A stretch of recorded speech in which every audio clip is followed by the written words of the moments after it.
Which of the flowing quantity measures the inertia of a body. किस चीज़ से हम लोग बॉडी का इनर्शिया को मेजर करते हैं। इनर्शिया का पहले अब डेफिनेशन समझो। इनर्शिया होता क्या है कि कोई भी बॉडी जो है अगर वो मूव कर रहा है तो वो मूव करना चाहेगा कंटिन्यूसली, अगर रुका हुआ है तो वो रुका हुआ रहना चाहेगा। तो ये सिर्फ और सिर्फ इसके ऊपर डिपेंड करता है कि कोई भी बॉडी कितना वजन वाला है, कितना मास है जिसमें। फॉर एग्जांपल एक एक साइकिल है और एक ट्रेन है, दोनों का स्पीड है 10 किलोमीटर पर आवर। आप साइकिल में फोर्स लगा के आप रोक सकते हो उसको, लेकिन जब आप ट्रेन को जो 10 के स्पीड में ही चल रहा, क्या आप उसको फोर्स लगा के रोक सकते हो? नहीं रोक सकते हो। तो ये सिर्फ और सिर्फ किसके ऊपर डिपेंड कर रहा है? मास के ऊपर। तो इनर्शिया ऑफ बॉडी जो है ये मेजर करता है क्या? मास से अपन लोग को पता चलता है। अगला, inertia of an object is measure in which of the flowing.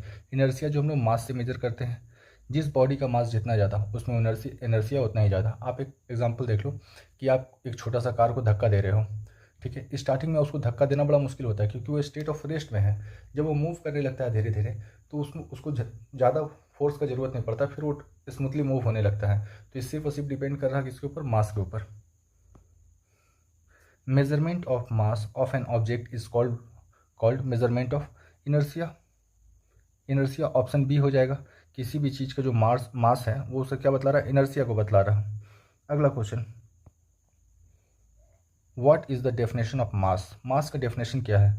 ठीक है, पहला ऑप्शन पढ़ते हैं। The mass of an object is dimensionless. नहीं, ये डायमेंशनलेस नहीं है। मास जो है एक फंडामेंटल यूनिट है और मास का जो यूनिट होता है ये केजी होता है।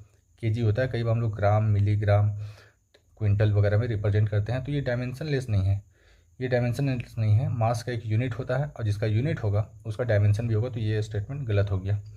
ऑप्शन बी नंबर है ये, एक्चुअली ये लिखा हुआ B number. Mass can be determined based on the chemical equilibrium. Meaningless है। किसी भी चीज़ का हम लोग जो वजन करते हैं तो क्या उसका केमिकल कॉन्फिगरेशन देखते हैं? नहीं, एकदम नहीं। अगला देखते हैं C number. The mass of an object remain constant at any place and it not affected by the change in height. सही बात है कि आप मास को आप एवरेस्ट के ऊपर ले जाओ, चांद के ऊपर ले जाओ, कहीं भी ले जाओ, मास चेंज नहीं होगा। ये एक फिक्स है। ये बात तो सही है, पर ये मास का प्रॉपर्टी है, मास का डेफिनेशन नहीं है। आपसे पूछा क्या है? Definition of mass. मास का एक्चुअली डेफिनेशन होता क्या है? तो देखिए, the amount of matter contain in an object is called the mass of the object. आप समझो कि आपके पास जो पेन है उसको बनाने में जितना भी प्लास्टिक खर्चा हुआ है, ठीक है, आप अर्थ पे बनाओगे उतना ही मटेरियल लगेगा, मून पे बनाओगे उतना ही मटेरियल लगेगा, हर जगह किसी भी जगह पे बनाओगे आपको उतना ही मटेरियल लगेगा और सेम पेन बनाना चाहते हो। तो ये बोलना क्या चाह रहा है? मास जो है, मास किसी भी ऑब्जेक्ट को बनाने में जितना भी आपको मटेरियल लग रहा है उसी को क्या बोलते हैं? उस ऑब्जेक्ट का मास बोलते हैं। ये आप क्लास 8, 6, 7 से देखते आ रहे। Density equals to mass by volume. Density equals to mass by volume. तो ऑप्शन क्या हो जाएगा? Option A. If the weight of an object is 200 newton find the mass. आपको एक बहुत ये पता होगा, फॉर्मूला है W equals to mg। Force equal भी क्या होता है? फोर्स इक्वल भी mg ही होता है। तो मास ऑफ फोर्स जो है, वेट ऑफ फोर्स जो है, कोई अलग चीज़ नहीं है, दोनों सेम है। आप देख लो यहाँ पर यूनिट देख लो कितना, 200 न्यूटन। आपको बोला क्या है? मास निकालने बोला है। तो वेट आपको दिया हुआ है 200 न्यूटन, मास का वैल्यू m है जिसको निकालना है, g का वैल्यू आपको 10 दिया हुआ है। 10 दिया हुआ है तो मास कितना हो जाएगा?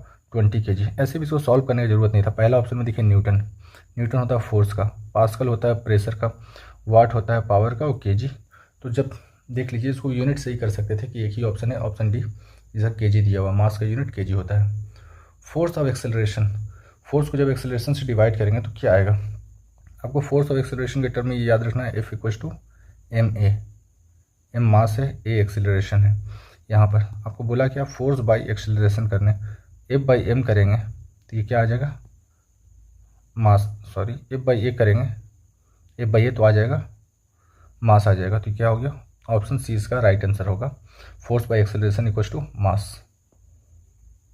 विच of the following does not affect the value of acceleration due to gravity. इसमें से कौन सा ऐसा चीज़ है जो एक्सेलरेशन ड्यू टू ग्रेविटी जो है, जी को बोलना चाह रहा, जी के ऊपर डिपेंड नहीं करेगा, ठीक है। जब अर्थ का जो साइज है, साइज ऑफ अर्थ, तो जो हम लोग जी का वैल्यू निकालते हैं 9.81, कैसे निकालते हैं? G mass of earth by radius of earth का स्क्वायर, साइज ऑफ अर्थ। जैसे आर का वैल्यू हम लोग बढ़ाएंगे जी का वैल्यू क्या होगा? घटेगा। तो ये तो है, कि जी का वैल्यू इसके ऊपर डिपेंड करेगा। वर्टिकली जब हम अर्थ का सरफेस से ऊपर की तरफ जाते हैं तो जी का वैल्यू घटता है, अर्थ का सरफेस से नीचे की तरफ जाते हैं, ज़मीन के नीचे की तरफ कोर की तरफ जाते हैं, तब भी जी का वैल्यू क्या होता है, घटता है। तो ये दोनों भी गलत हो गया कि आप ऊपर जाइएगा अर्थ का सरफेस से तो जी का वैल्यू घटेगा, जब अर्थ का सेंटर पर जाइएगा तब भी जी का वैल्यू क्या होगा, घटेगा। पर मास हर जगह फिक्स रहता है, आप कहीं भी चले जाए पूरा यूनिवर्स में मास फिक्स रहता है। तो ऑप्शन ए राइट होगा। Density of pure water is dash, what is salinity dash that of saline water. आप समझो कि प्योर वाटर जो होता है, आप घर में देखे होंगे प्योर वाटर है, उसके अंदर आप नींबू डाल दो या फिर कुछ भी डाल दो, उसके अंदर वो जो तैरता रहता है थोड़ा सा नीचे, वाटर सरफेस से थोड़ा नीचे होकर। पर जब आप शरबत बना लेते हो या फिर उसमें कुछ नमक चीनी वगैरह डाल देते हो तो क्या हो जाता है, उसका डेंसिटी बढ़ जाता है। तो जो भी ऑब्जेक्ट पहले पानी का थोड़ा सा नीचे तैर रहा था वो पानी का थोड़ा ऊपर आ जाता है। तो जो प्योर वाटर का डेंसिटी होता है ये कम होता है as compare of saline water. आप एसएससी का एक क्वेश्चन देखे होंगे कि जब नदी से समुद्र में जब जाता है एक नाव, तो समुद्र जो नाव का जो बॉटम रहता है वो थोड़ा ऊपर की तरफ उठ जाता है। वो इसलिए उठता है क्योंकि समुद्र का पानी में नमक का मात्रा ज़्यादा है, और नमक का मात्रा जहाँ ज़्यादा हुआ उसका डेंसिटी क्या हो जाएगा, बढ़ जाएगा। तो वही बोला है यहाँ पर डेंसिटी ऑफ प्योर वाटर, ये क्या होगा, लेस देन होगा स्लाइन वाटर से। Option A is right answer. अगला question, what will be the mass of a girl weighting 450 newton. एक लड़की का जिसका वेट दिया हुआ आपको 450 न्यूटन, आपसे मास पूछा है। तो W equals to mg, weight आपको कितना दिया हुआ है 450 इक्वस टू m, जी का वैल्यू आप यहाँ पर लोगे 9.81। ये इसलिए लेना है क्योंकि दोनों जो ऑप्शन है ना बहुत क्लोज है, तो आप 9.81 लोगे यहाँ पर। तो m का वैल्यू क्या हो जाएगा, यहाँ से 450 डिवाइडेड बाई 9.8, इसको यहाँ कर दो। तो आपको पता है ये जब भी अगर हम 10 लिए होते 450 डिवाइडेड बाई 10, अगर हम 10 लिए होते तो ये कितना आता, 45 kg, 45 kg आता। लेकिन जी का वैल्यू आप क्या लिए हो, 10 से थोड़ा सा कम लिए हो, तो m का वैल्यू भी क्या आएगा 45 से थोड़ा सा ज़्यादा। तो option D is right answer. अगर ये ऑप्शन दूर दूर रहता तो यहाँ पर 9.8 की जगह 10 लेकर काम चल जाता, पर ऑप्शन बहुत क्लोज है। The weight of an object is 980 Newton if the gravitational acceleration is 9.8 metre पर second square, find the mass of an object. बहुत आसान सा क्वेश्चन हो गया। आपको वेट दिया हुआ है W equals to mg, W का वैल्यू है 980, m निकालने बोला है और g का वैल्यू 9.8। आप इससे काटिएगा तो ये 98 कितना बार में जाएगा 10, अब एक जीरो ऑलरेडी अवेलेबल है तो जीरो, तो मास कितना हो गया 100 kg। ऑप्शन ए इसका राइट आंसर हो जाएगा।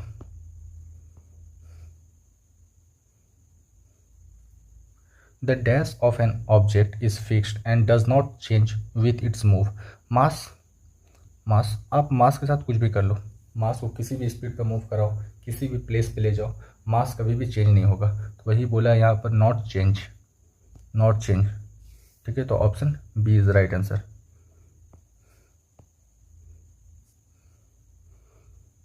The momentum of a body is 50 kg meter per second and the velocity is 5 metre पर second. What is the mass of an object? इसका मास क्या होगा, ठीक है। यहाँ पर देखिए the momentum of a body, आपको पता है F equals to M A. आप यहाँ पर अगर ये देखो, यहाँ पर देखते हो ये जो है ना kg मीटर पर सेकेंड, ये एक्चुअली ऐसा नहीं होगा, यहाँ पर होगा P equals to M v. Momentum equals to क्या होता है, मास इंटू वेलोसिटी होता है। आपको मोमेंटम दिया हुआ है 50, ठीक है, और यहाँ पर मास दिया हुआ है P इक्वस टू एम भी। The momentum of a body is 50 kg metre पर सेकेंड एंड द वेलोसिटी इतना दिया हुआ है। The mass of object, mass कितना होगा, तो यहाँ पर मास आपको निकालना है और वेलोसिटी दिया हुआ 5 से काटिएगा 10 बार में, m का वैल्यू आएगा 10 kg। तो ऑप्शन डी इसका राइट आंसर हो जाएगा। If force F and the acceleration A are given then the formula for finding the mass of an object. F equal to क्या होता है ma, F equal to ma। आपसे मास निकालने बोला है तो ये क्या हो जाएगा F बाई ए किस में है, ऑप्शन बी में। तो ऑप्शन बी इसका राइट आंसर होगा F बाई ए। अगला टॉपिक है यहाँ से न्यूटन्स लॉ ऑफ मोशन। इसमें पहला question, the rate of change of momentum of an object is proportional to the applied unbalanced force in the direction of force, this rule is known as. Newton का 3 law है, Newton का है motion का 3 नियम है। ठीक है, पहला नियम जो है इनर्शिया को डिफाइन करता है। अगर कोई भी बॉडी रुका हुआ है तो रुका हुआ रहना चाहेगा, चल रहा तो चलता हुआ रहना चाहेगा, जब तक किसी बाहर से फोर्स लगा के उसका स्टेट को चेंज ना किया जा सके। इसी को फर्स्ट लॉ को हम लोग बोलते हैं फोर्स का डेफिनेशन। ठीक है, सेकंड लॉ जो है, सेकंड लॉ फोर्स को मेजर करता है। तो यहाँ पर देखिए सेकंड लॉ जो है F इक्वल्स टू क्या होता है, del P, change in momentum by change in time, change in time. तो यहाँ क्या बोला है, change in momentum of an object proportional to the applied unbalance force. तो आप यहाँ से ऐसे देख सकते हैं कि फोर्स जो है ये डायरेक्टली प्रोपोर्शनल टू क्या है, मोमेंटम का है। तो ये कौन सा हो जाएगा, Newton second law of motion. और थर्ड लॉ सबको पता है न्यूटन का, action and reaction, to every action opposite and equal reaction. If you move the tree branch first, then some of the leaves get detached from the tree due to, ये होता है inertia के कारण से। आप सोच लो कि एक छोटा सा पेड़ है जिसका आपको फल लगा हुआ है, पत्ता लगा हुआ है, आप उसका एक डाल को जोर जोर से पकड़ के झुलाते हो, तो उस समय क्या हुआ था कि जो फल लगा हुआ था और जो टहनी था सब स्टेट ऑफ रेस्ट में था। आप टहनी को पकड़े और जोर जोर से हिलाने लगे तो टहनी तो आ गया स्टेट ऑफ मोशन में, पर जो उसमें फल लगा हुआ है वो अभी तक यही फील कर रहा है कि वो स्टेट ऑफ रेस्ट में है। तो फल वहीं पर रहता है और टहनी आगे मुख की तरफ मूव कर जाता है। तो इसकी वजह से क्या हो जाता है, फल जो है आगे की तरफ से मूव कर जाता है, आगे मूव कर जाता है तो वो नीचे गिर जाता है, डिटैच होकर नीचे गिर जाता है। तो ये किसकी वजह से हो रहा, सिर्फ और सिर्फ इनर्शिया की वजह से। जो बॉडी जिस स्टेट में रहता है उसी स्टेट में रहना चाह रहा वो। ठीक है, आप ब्रांच को हिला दिए, उसका टहनी को हिला दिए, टहनी आ गया स्टेट ऑफ मोशन में, पर जो पत्ता है और जो फल है वो स्टेट ऑफ रेस्ट में अभी तक फील कर रहा है अपने आप को। तो क्या होता है कि वो गिर जाता है, उससे टूट के अलग हो जाता है। अगला question, which of the flowing examples illustrate Newton's first law of motion. Newton का फर्स्ट लॉ क्या बोलता है, कोई ऑब्जेक्ट चल रहा है तो चलता हुआ रहेगा, रुका हुआ है तो रुका हुआ रहना चाहेगा जब तक कोई बाहर से फोर्स न लगे। पढ़ते हैं पहला, when we stop pedalling the cycle start to slow down. गलत बात है, गलत बात है। अगर हम एयर का फ्रिक्शन को हटा देते हैं, कि एयर रेजिस्टेंस को हटा देते हैं और रोड और टायर के बीच में जो फ्रिक्शन लग रहा है उसको हटा देते हैं, तो साइकिल जिस स्पीड में चल रहा था ना वो पूरा ज़िंदगी मतलब हमेशा वो उसी स्पीड में चलता रहेगा। आप मान लो आप चांद पर से एक ऑब्जेक्ट को आप मिल्की वे में रिलीज़ करते हो 50 मीटर पर सेकंड का स्पीड से, वो 50 मीटर पर सेकंड का स्पीड से हमेशा मूव करता रहेगा, क्योंकि वहाँ पर यूनिवर्स के अंदर क्या है, एयर रेजिस्टेंस है नहीं, किसी भी तरह का फ्रिक्शन है नहीं। तो किसी भी ऑब्जेक्ट का जो यूनिफॉर्म स्पीड में चल रहा उसका स्पीड को बनाए रखने के लिए फोर्स का ज़रूरत नहीं पड़ता। ये स्टेटमेंट ही गलत हो गया। ठीक है, wild catching a fast approaching cricket ball the fielder slows move his hand backward with the moving ball. ये बतला रहा सेकंड लॉ के बारे में, ये सेकंड लॉ के बारे में बतला रहा है। इसमें बोलते हैं मोमेंटम कंजर्वेशन। आप देखोगे जब बॉल आप कैच लेते हो बॉल को तो हाथ को थोड़ा पीछे की तरफ करते हो, उसका मोमेंटम को आप कंजर्व कर रहे हो। ये सेकंड लॉ के बारे में बतला रहा। थर्ड जो है ऑप्शन, व्हेन अ बस स्टार्ट एब्रप्टली, अचानक से चलना शुरू करता है, पैसेंजर आर जेक्ट बैकवर्ड। हाँ, जब बस सडनली चलना शुरू करेगा तो पैसेंजर क्या होता है, पीछे की तरफ झटका लेता है। तो यही है न्यूटन का थर्ड लॉ, सॉरी न्यूटन का फर्स्ट लॉ यही है। इसको बोलते हैं state of rest, state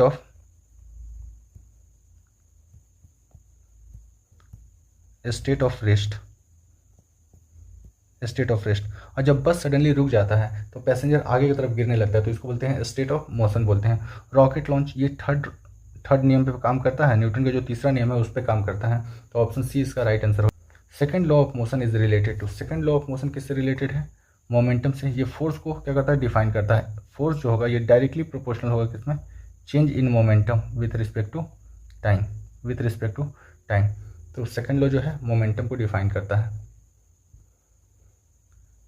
Newton second law of motion, explain the relationship between the force and mutually effective object. नहीं, ये बात गलत है।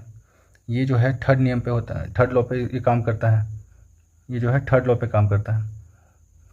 अगला देखते हैं, also known as the law of inertia ना, इसको फर्स्ट लॉ को हम लोग बोलते हैं law of inertia, second law को नहीं। It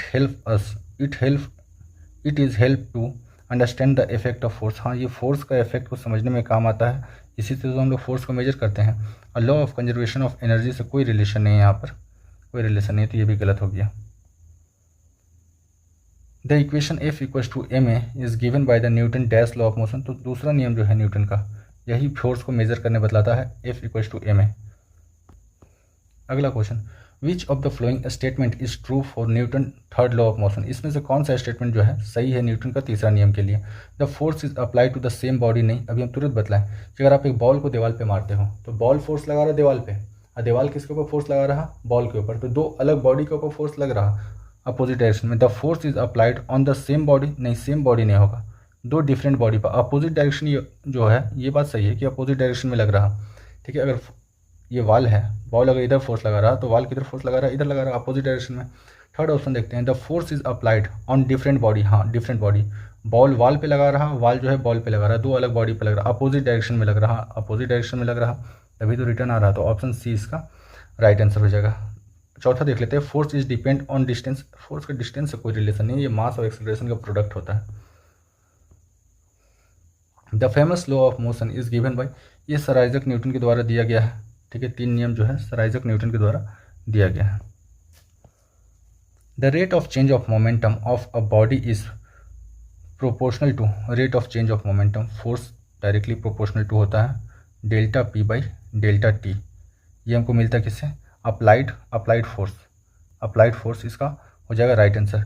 applied force is directly proportional to the change in momentum, applied force is directly proportional to the change in momentum, second law of motion. अगला है second law of motion source.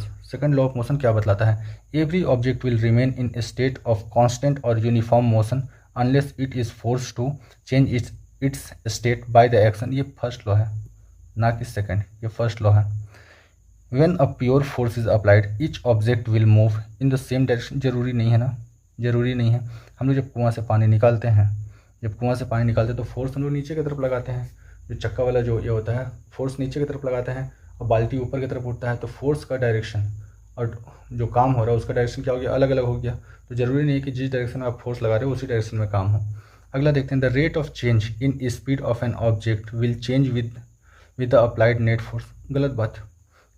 Rate of change of speed, इसी को क्या बोलते हैं, ये मतलब पूरा स्टेटमेंट ही गलत है। Rate of change of speed will be the applied the change in the applied force, ये कोई मतलब नहीं रखता है। The rate of change of momentum of an object is proportional to the net force applied to the object in the direction of net force. हाँ, F equals to delta P by delta T। देखो इसको relate करो, the rate of change of momentum of N, rate of change time, momentum आ गया, time आ गया, rate of change of momentum, applied force is the net applied force on the object in the direction of force. ये ज़्यादा accurate है, ये ज़्यादा सही है न्यूटन का सेकंड लॉ के लिए। अगला question, which of the following statement is false, इसमें से कौन सा गलत है। When a bus stop suddenly passenger sitting in the bus jerk backward, नहीं, आगे की तरफ मूव करेगा, इसी को तो बोलते हैं state of motion, state of motion. जब बस सडनली ब्रेक मारता है हम लोग आगे की तरफ गिरते हैं, तो इसको बोलते हैं स्टेट ऑफ मोशन। जब हम लोग पीछे की तरफ गिरेंगे उसको बोलते हैं state of rest. If when a person jump from a moving bus ही फॉल्स, ये बात सही है कि जब एक पर्सन जो है जंप करता है मूविंग बस से, वो क्या होता है, गिर जाता है। अच्छा, यही पूछा था कि इसमें फॉल्स कौन सा है, तो फॉल्स जो है पहला स्टेटमेंट फॉल्स है, ये हो जाएगा स्टेट ऑफ मोशन ना कि स्टेट ऑफ रेस्ट। ठीक है, ऐसा नहीं ये आगे की तरफ मूव करेगा। दूसरा स्टेटमेंट क्या है, सही है, जब एक आदमी चलता हुआ बस से उतरने की कोशिश करता है वो गिर जाता है, सही है, इनर्शिया ऑफ मोशन की वजह से। When a rotating fan stop its rotate for some time, हाँ ये बात सही है, इनर्शिया ऑफ मोशन की वजह से क्या करता है, वो थोड़ा टाइम के लिए घूमता रहता है। When a bus stop suddenly a passenger sitting in bus get socked in the front, हाँ वो सामने की तरफ झुक जाता है, ये भी बात सही है। तो गलत पूछा था, गलत कौन सा, तो गलत हो जाएगा ऑप्शन ए।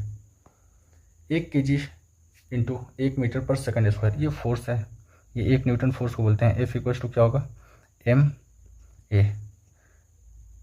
1 kg का जब एक ऑब्जेक्ट लेंगे और उसमें एक्सेलरेशन देंगे 1 मीटर पर सेकंड स्क्वायर का,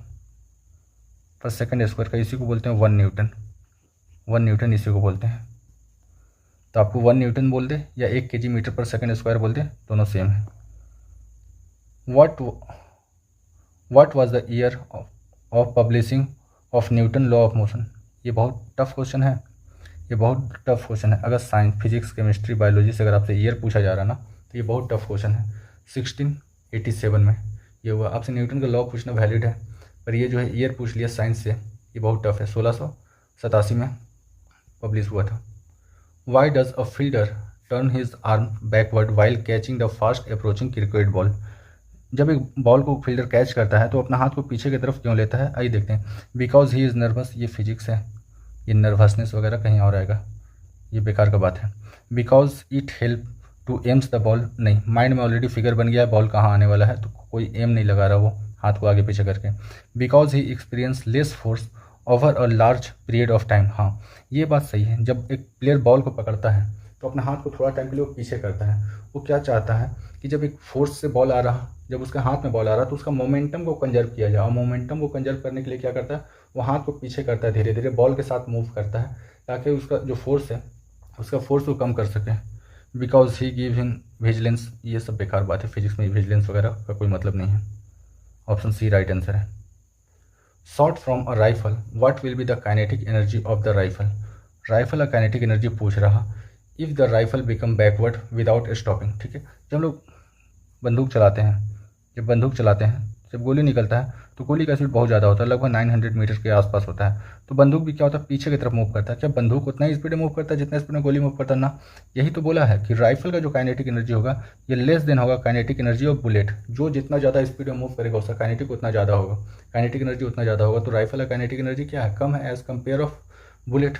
अदरवाइज अगर दोनों का बराबर होता या ज़्यादा होता तो आदमी आखिरी बार बंदूक चला रहा होता। The product of mass and acceleration, force को बोलते हैं F equals to M into A. Option D. Which of the following example explain Newton third law of motion, इसमें से कौन सा ऐसा एग्जाम्पल है जो न्यूटन का तीसरा नियम को बतलाता है। रॉकेट लॉन्च जब होता है तो न्यूटन का तीसरा नियम भी काम करता है, और इसमें लीनियर एंड यहाँ पर लिख देते हैं linear momentum conservation, linear momentum conservation.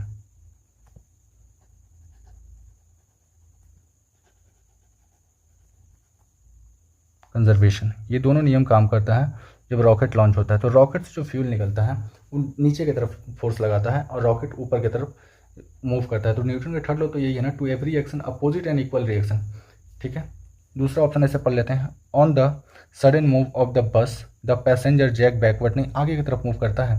जब सडनली जब ये हो जाएगा तो ये आगे की तरफ मूव करने लगेगा। सडनली जब ये होगा जर्क होगा या फिर ब्रेक लगेगा आगे की तरफ मूव करेगा। When we stop pedalling cycle start to slow down, ऐसा कुछ नहीं है। आप हवा को हटा दो और टायर पे लगने वाला फ्रिक्शन को हटा दो। वो 10 का स्पीड में चल रहा तो 10 का स्पीड में हमेशा चलता रहेगा। While catching a fast approaching cricket ball the fielder slowly move his hand backward with the moving ball, ये न्यूटन का सेकंड लॉ है ना कि थर्ड लॉ है, ठीक है। Rocket launch is based on which law, ये न्यूटन का तीसरा नियम पे है, Newton third law of motion, और इसी में होता है लीनियर मोमेंटम कंजर्वेशन, ठीक है। थर्मोडायनेमिक्स से कोई मतलब नहीं है यहाँ पर हिट से। Newton third law of motion applies to which of the following situation, Newton का जो तीसरा नियम है ये कौन सा स्टेटमेंट इसमें सही है, आइए देखते हैं। When a person jumped from the boat to the river, river ना बोल के इसको शोर बोलना ज़्यादा अच्छा रहता है, शोर बोलना ज़्यादा। जब वो किनारे की तरफ मूव करता है तो बोट जो है बैकवर्ड डायरेक्शन में मूव करता है। हाँ ये बात सही है, ये बात एकदम सही है कि जब आदमी नाव से किनारे की तरफ कूदता है तो नाव पीछे की तरफ घसक जाता है, पानी की तरफ घसक जाता है। अगला देख लेते हैं। Passenger standing in the bus fall in the backward direction when the stationary bus suddenly move, नहीं जब सडनली मूव करने लगे तो आदमी आगे की तरफ मूव करता है, ये गलत हो गया, ठीक है।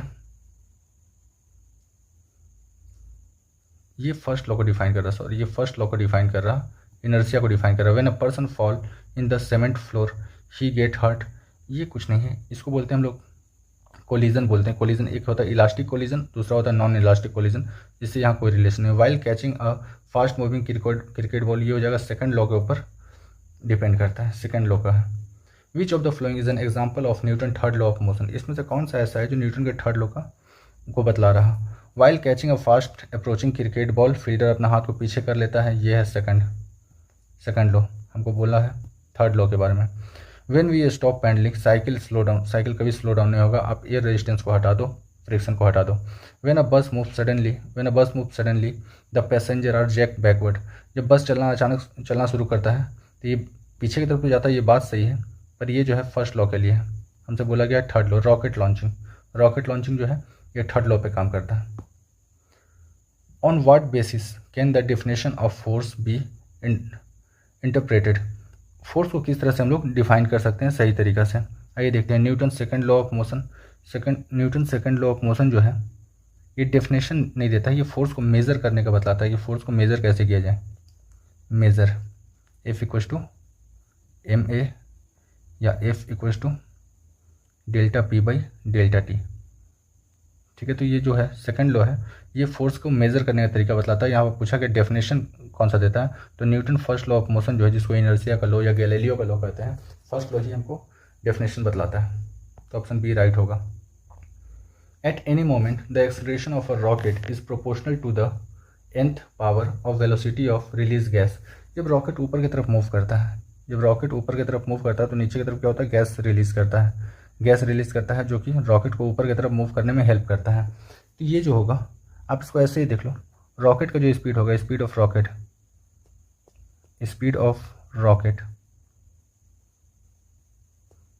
ये डायरेक्टली प्रोपोर्शनल होता है स्पीड ऑफ गैस। इसका पावर होता है 1। तो आपसे यही पूछा है कि ये जो पावर होगा, ये पावर कितना होगा, तो पावर 1 होगा। मतलब ये बोलना ये चाह रहा है कि जितना स्पीड में गैस नीचे की तरफ प्रेशर डालेगा, उतना ही स्पीड में रॉकेट ऊपर की तरफ जाएगा। तो ये पावर 1 का फॉर्म में काम करता है। Speed of rocket directly proportional है स्पीड ऑफ गैस अगर धीरे धीरे निकल रहा तो रॉकेट का स्पीड स्लो होगा, अगर गैस बहुत तेज़ी से निकल रहा तो ये भी क्या होगा, बहुत तेज़ी से। तो ये डायरेक्टली प्रोपोर्शनल है, और ऑप्शन ए इसका राइट आंसर हो गया।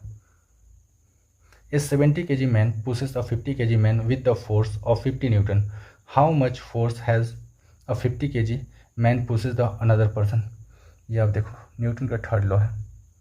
आप जितना फोर्स लगा रहे हो एक आदमी के ऊपर, एक ऑब्जेक्ट के ऊपर, दूसरा भी कितना लगाएगा उतना ही फोर्स लगाएगा। तो ये भी कितना लगाने वाला है, 50 न्यूटन। पहला बंदा जो 70 kg का, मास के ऊपर डिपेंड नहीं कर रहा। ठीक है, आप 70 kg के हो, आप ज़मीन पर जितना फोर्स लगा रहे हो, ज़मीन का वजन कितना है, बहुत ज़्यादा है, तो वो आपके ऊपर उतना ही फोर्स थोड़ी लगा रहा है। आप जितना फोर्स ज़मीन पे लगा रहे हो चलने के लिए, ज़मीन भी आपके ऊपर उतना ही फोर्स लगा रहा, तो ये हो जाएगा 50 न्यूटन ही हो जाएगा। ये अच्छा क्वेश्चन है।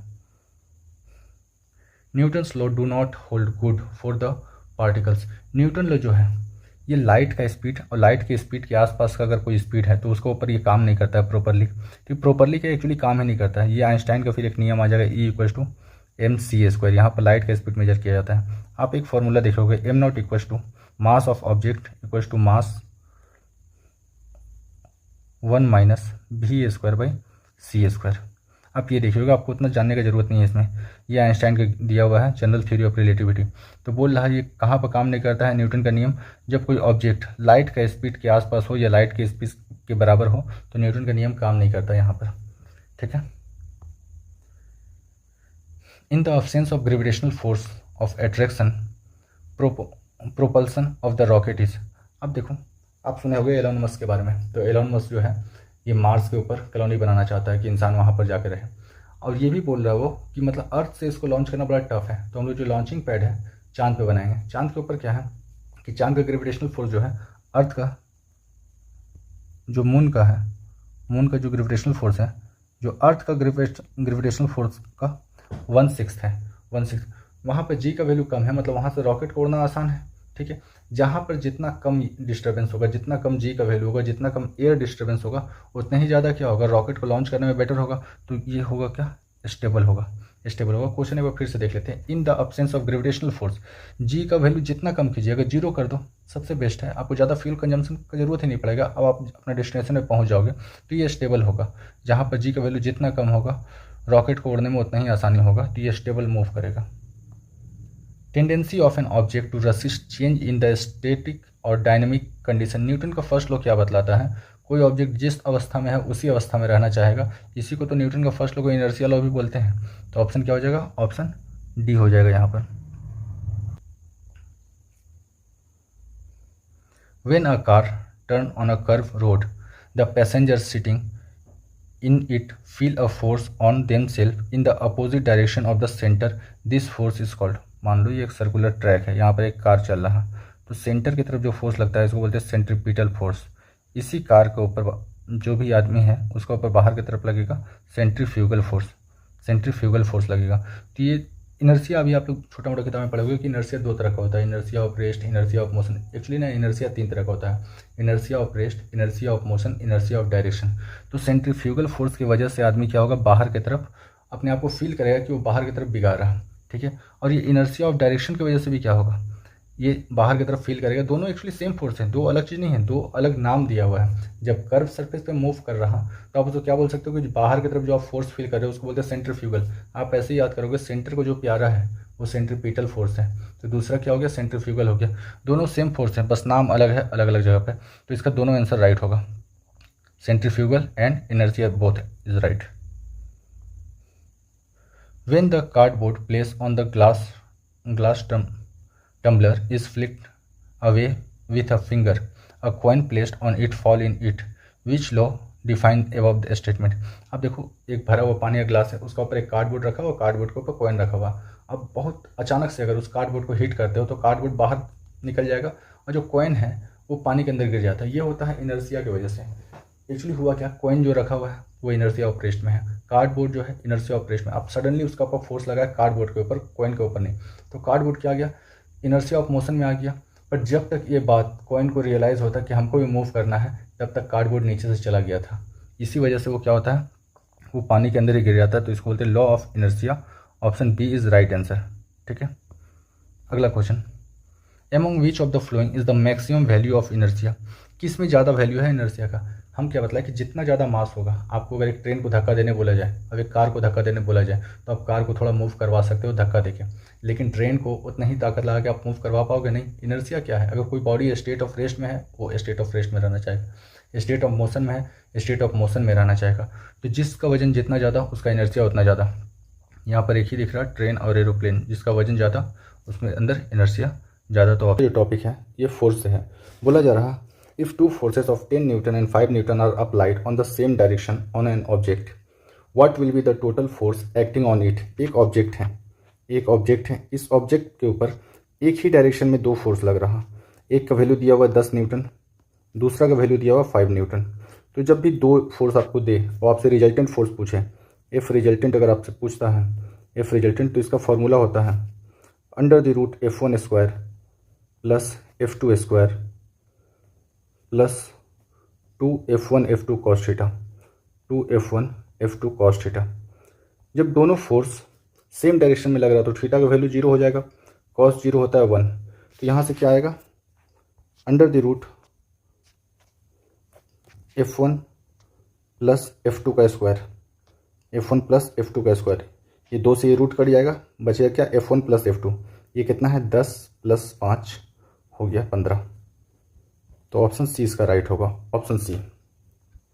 अगला question, if an object of mass m is raised to height h from the ground, force is required for this action, the minimum force required to lift an object is the same as.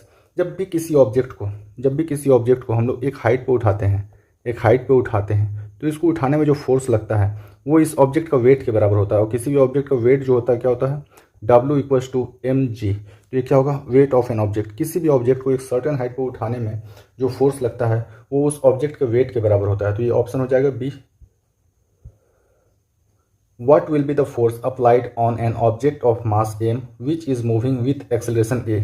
आपसे बोला गया है force, मास और acceleration के बीच में एक relation बताइए। बड़ा ही फेमस है, F equals to M A, F equals to M A और W इक्वल्स टू एम जी।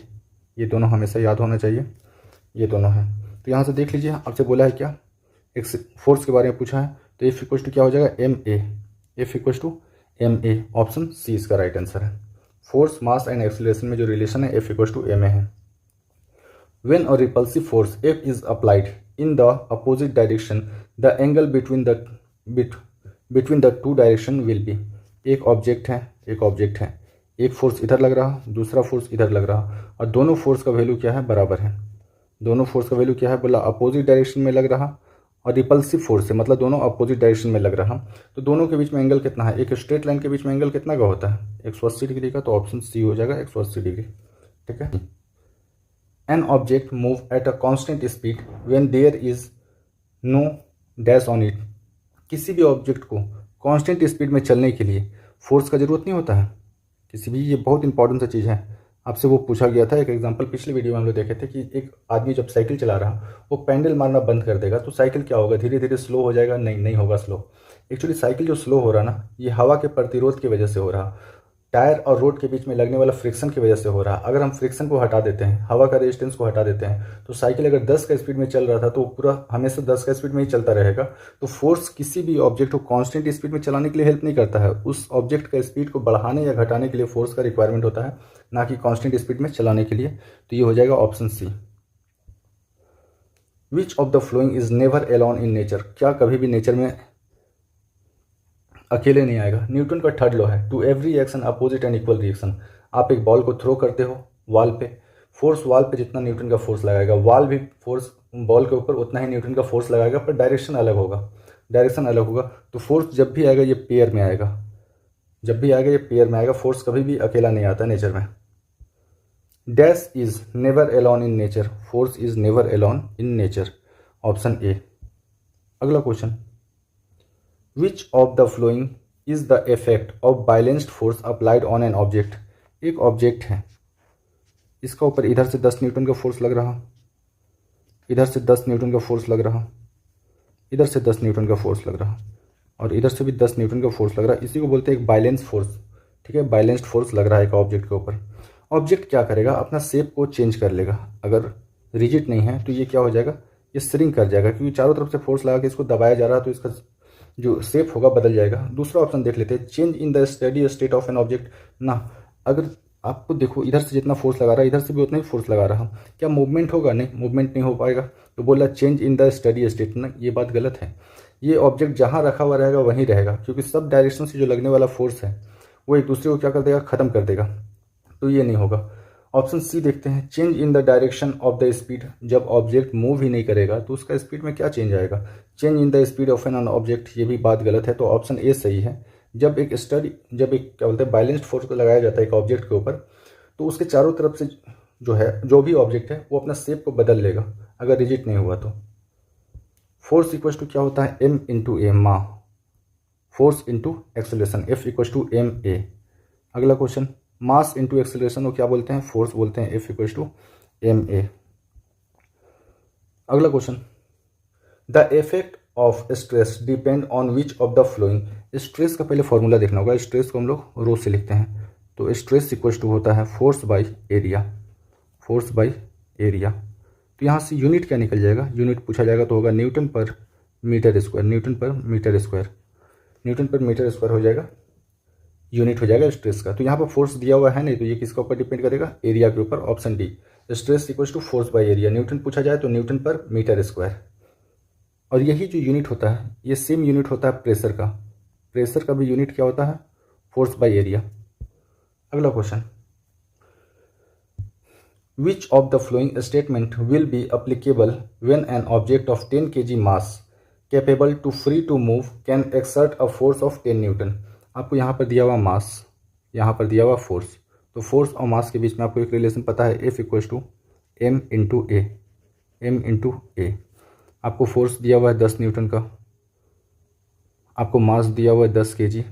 यहाँ से क्या निकलेगा, एक्सेलरेशन। तो क्या आ जाएगा, एक्सेलरेशन हो जाएगा 1 मीटर पर सेकंड स्क्वायर, 1 मीटर पर सेकंड स्क्वायर। अब स्टेटमेंट पढ़ते हैं, the body will move at a speed of 1 metre पर सेकंड। ये स्पीड नहीं देगा, ये जो देगा एक्सेलरेशन देगा।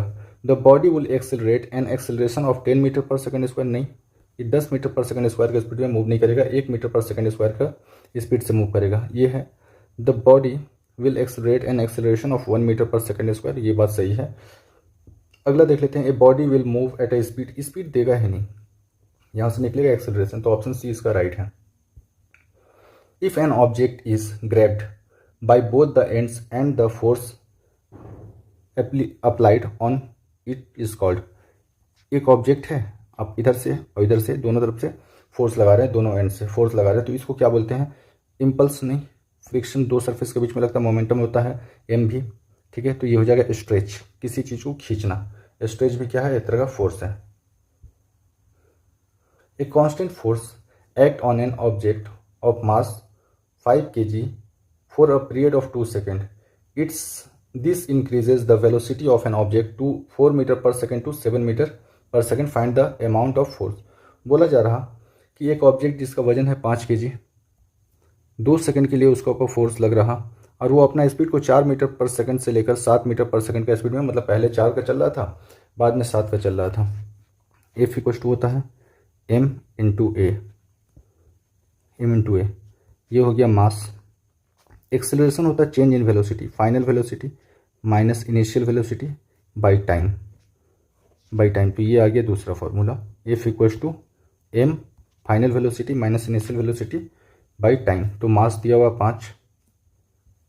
5 इंटू फाइनल वेलोसिटी दिया हुआ 7, इनिशियल वेलोसिटी 4, टाइम दिया हुआ 2 सेकेंड। तो यहाँ से आ जाएगा 5 इंटू 3/2, तो 15/2 7.5। Option C is right, option C इसका सही आंसर हो जाएगा। A cricket ball of mass 100 gram move with a velocity of 30 meter per second. It stopped by a player in 0.05 second. Average force क्या होगा? F equals to m final velocity minus initial velocity by time, यही होगा। मास आपको दिया हुआ 100 ग्राम, सारा का सारा यूनिट यूज करना है SI, तो ये kg में बदल गया। आपको यहाँ ध्यान देना है स्टॉप बाय प्लेयर, जब प्लेयर स्टॉप करेगा तो फाइनल वेलोसिटी क्या हो जाएगा? 0। फाइनल वेलोसिटी बॉल का जब प्लेयर के हाथ में रहेगा तो वो 0 हो जाएगा। इनिशियल वेलोसिटी कितना है? 30 मीटर पर सेकंड। टाइम दिया हुआ है आपको 0.05 सेकंड। इस डेसिमल को हटाएंगे तो यहाँ पर हो जाएगा 100, यहाँ पर 100 हो जाएगा। इस 5 से काटेंगे, ये 6 बार में जाएगा, 2 0, इस 2 0 को, ये 0 1 0 को कैंसिल कर देगा, तो यहाँ से आएगा 60 माइनस का 60 newton. Option C is right, -60। अगला question, a 2 kg object is moving at an acceleration of 4 metre पर second square, total force F equals to m into a. Mass दिया हुआ 2, एक्सेलरेशन दिया हुआ 4, तो यहाँ से आ जाएगा 8 न्यूटन। आसान सा क्वेश्चन था। If speed of an body of mass 100 kg is increased 5 meter per second to 15 meter per second in 5 seconds, uniform acceleration imposed, calculate the force exerted on the body। क्या हो जाएगा? F equals to m into a, मतलब final velocity minus initial velocity by time. Mass दिया हुआ आपको 100, final velocity दिया हुआ 15, initial velocity 5, time जो ले रहा है ये 5 सेकंड का टाइम ले रहा, तो यहाँ से 15 में से 5 गए 10, 10 को 5 से डिवाइड करेंगे, आ जाएगा 2, तो कितना हो जाएगा? 200 न्यूटन। ऐसे भी इसको बनाने का ज़रूरत नहीं था। पास्कल होता है प्रेशर का, केजी होता है मास का, और जूल होता है एनर्जी का। An object of mass 20 kg is moved with an acceleration of 4 metre पर second square, calculate the amount of force. Force क्या होता है?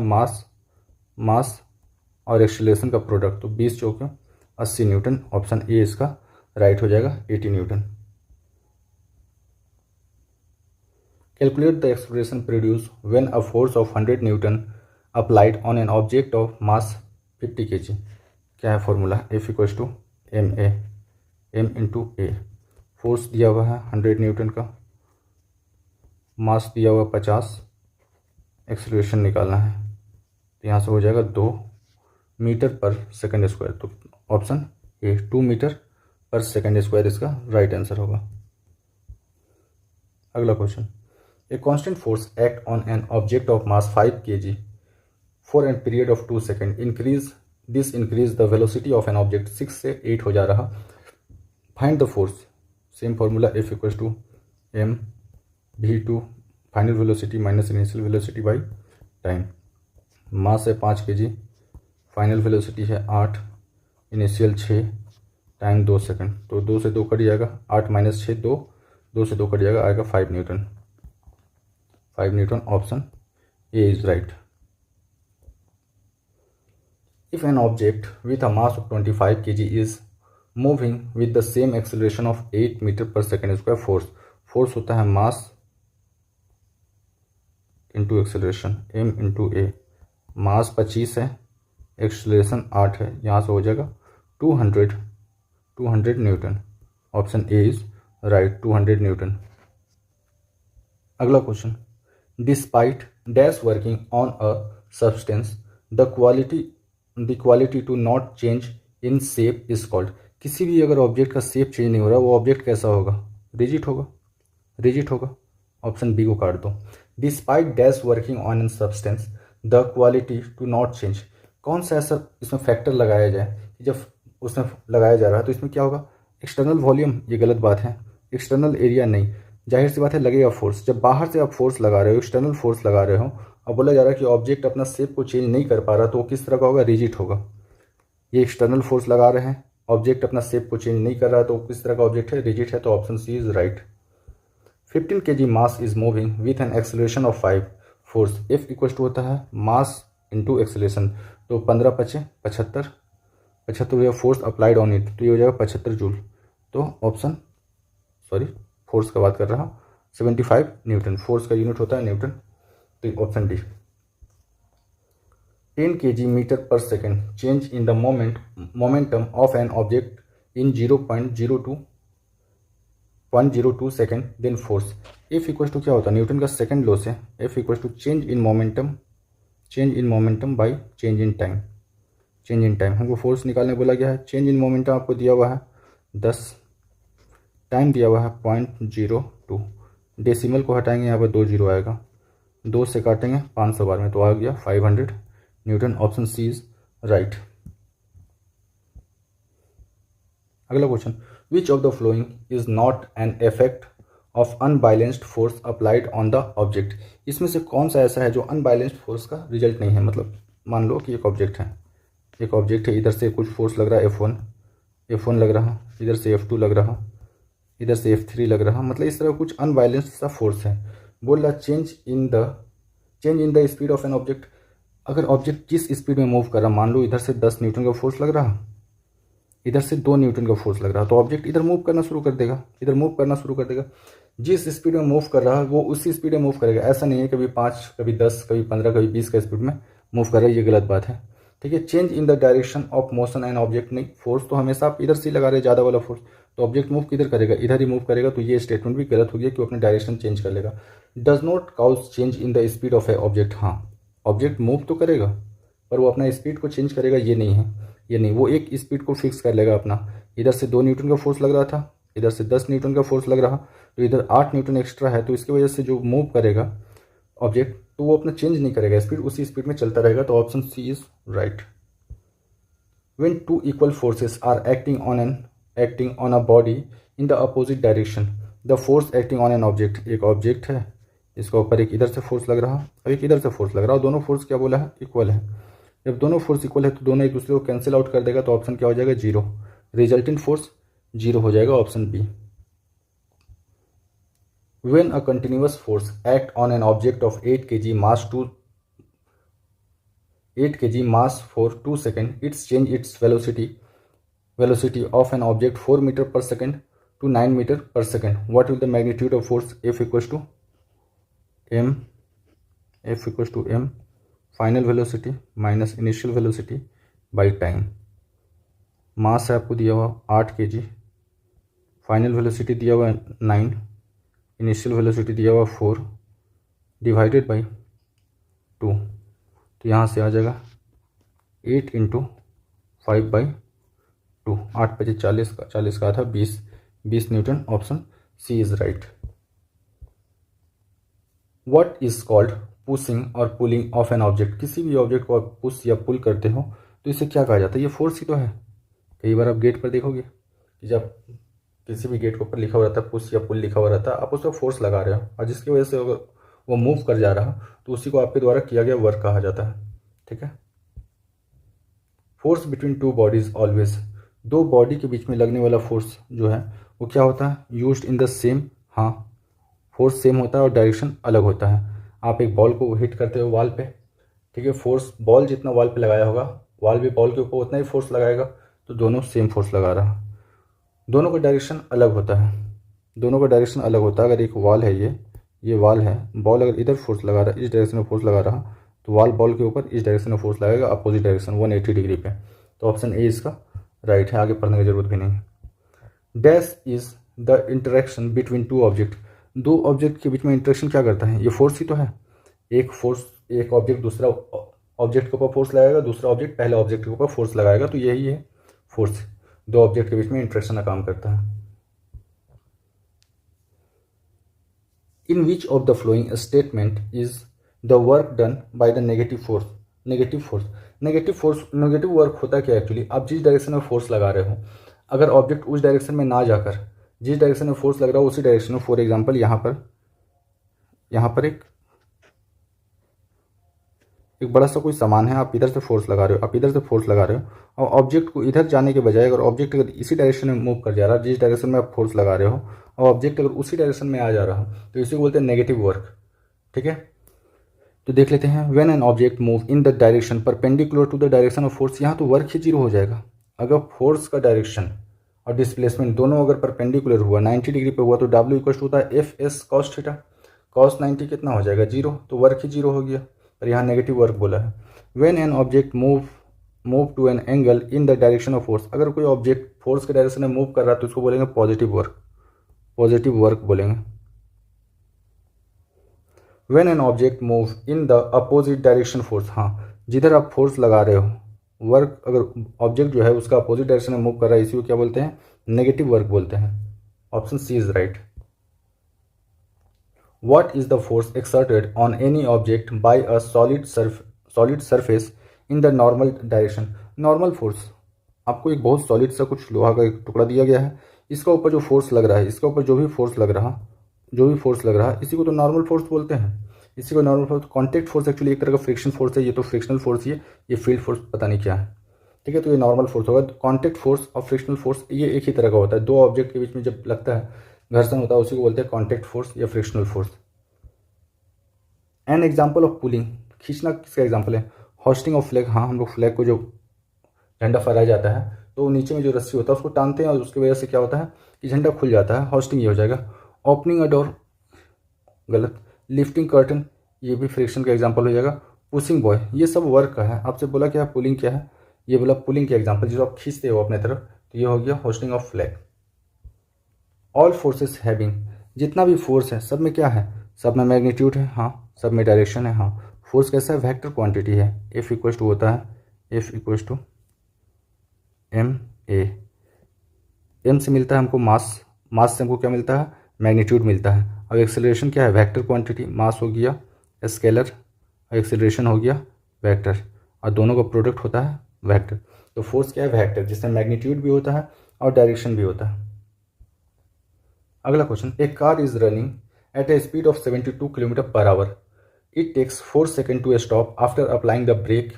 If the mass of the car is 1000 kg, what is the magnitude of force exerted on the brake. Brake के ऊपर कितना force लगेगा, वही formula है, F equals to M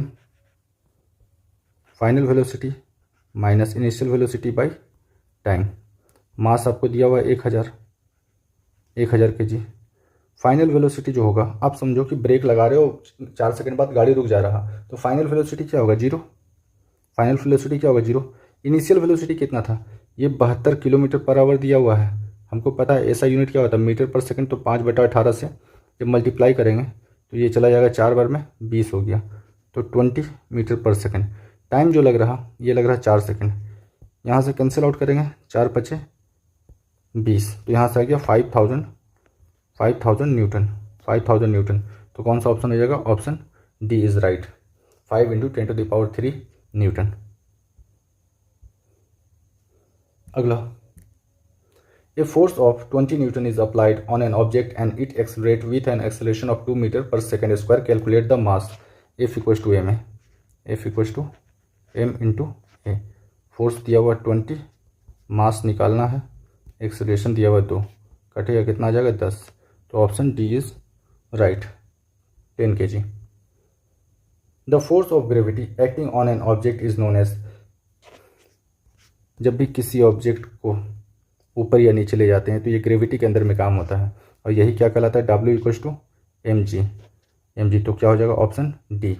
gravity के अगेंस्ट में जब काम किया जाता है तो उसी को बोलते हैं weight, option D.